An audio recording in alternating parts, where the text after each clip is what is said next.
So this is interesting, and it gives me shivers down my spine because I don't know, maybe it's because I've sailed all my life, and if I see a sailboat that's on the ocean ground, that gives me I can't even describe that feeling. But we have the first image of the boat, of the Bayesian, how it's lying on the ground. So let's talk about what can be seen in that wreck that sank to a depth of 50 meters. So there's a television program and they have the exclusive rights to the video, but I can show you a screenshot that I've seen in a newspaper in Italy. The program is Quarter Repubblica. They have aired the pictures, and the Bayesian Superyacht lies on the seabed just off of Porticello near Palermo in Italy.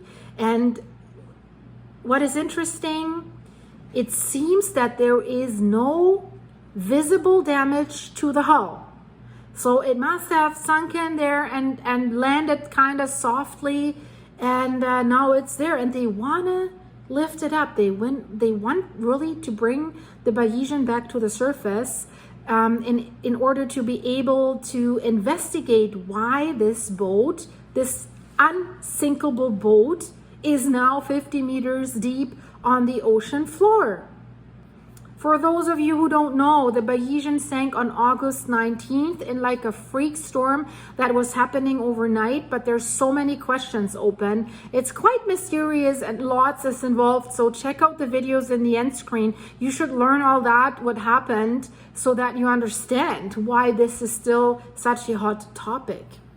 And then you see that red circle that they made on the boat. And I told you the story in one of my last videos that there were 7 people that they found lost.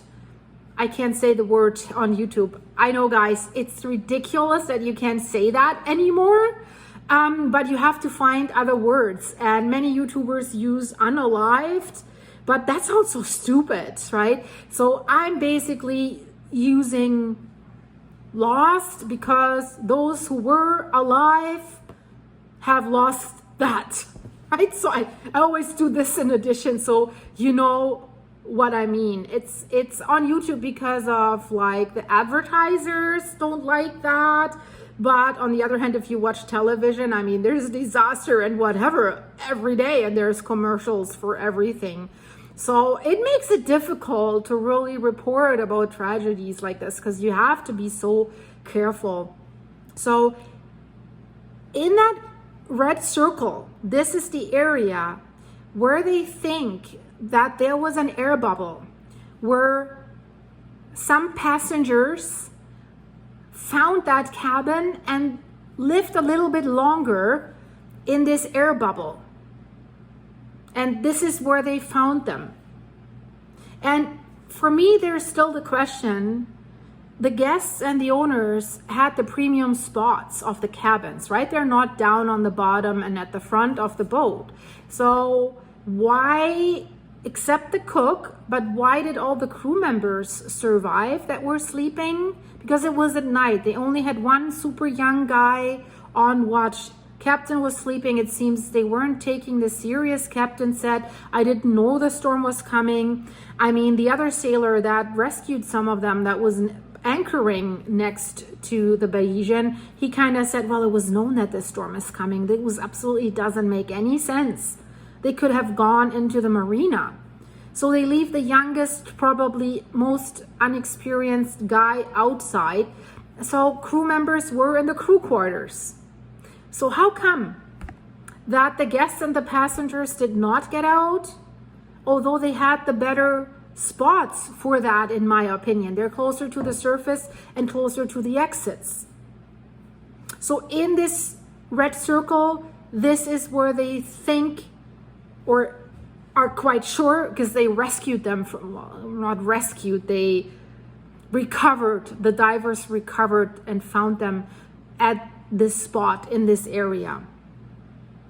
So this is the central part of the ship's body. You can see the hull, and you can also see on the bottom the white water line from the boat, right? It's the water line. If the boat's normal in the water, you always have a water line on a boat, right? That's where the boat basically, well, the water line is the divider where the upper part of the boat that's out of the water, and then the lower part of the boat that's below the water, including the keel. And that's still the question: was the keel up, was the keel down? And then just above that white water line, I mean, you have to really look closely. You can see the profiles of two portholes. Probably these are the portholes of the guest cabins where this air pocket has formed. And then above the white band that is there in the upper part, you can see the railing with the so-called stanchions, right? You see their railing that also looks all intact, doesn't look really destroyed by capsizing or anything. What they think is that this could be the point corresponding to the structure that houses this wheelhouse area that this boat had. So the interesting thing is, because the manufacturer said they must have left the hatch open, that's why it was having water inside so fast, and that's why it was sinking, because the manufacturer said this boat was unsinkable, and had it not been penetrated by water, it would not have sunk. Or sunk. Yeah, but yeah, that's logic, right? If there's water inside, it's sinking. If there's no water, it's not sinking. But, you know, unsinkable would probably mean even if there's water inside, it's not sinking, right? Otherwise, you don't really need to mention this. But the sailor that was anchoring right next to it, he has submitted, and his people that were on his boat have submitted pictures that show the moments before the storm came and the ship disappeared. And it shows that the hatch is closed. So they are investigating, they're still investigating the captain, James Cutfield, the engineer officer, Tim Parker Eaton, and that young sailor, Matthew Griffith, who had night watch. And he said in a testimony that he fell off board and then they were climbing back on. I don't know. It's kind of strange. It really raises questions. So they're under investigation for manslaughter and negligent shipwreck, but they need to find the reason. What was negligence? What did they do? This is a story that I find super, super interesting, guys. And there's so many details. There might be involvement of CIA, MI5, and the Mossad, because it seems there's a watertight safe in the boat, and the owner, Mike Lynch, had 2 hard drives. It seems from his company, Dark Trace, an IT company, and he had contracts, it seems, with these intelligence services, and he was carrying these hard drives with him all the time. So did he still have sensitive data? And that's the problem. They're worried that the Chinese and the Russians might want to get to that safe. That's why they have also increased security around that shipwreck, in the water and above the water. So lots of mysteries that surround this. And if you really want to know the details, check out the videos in the end screen. It's really worth watching. It's a captivating story, guys.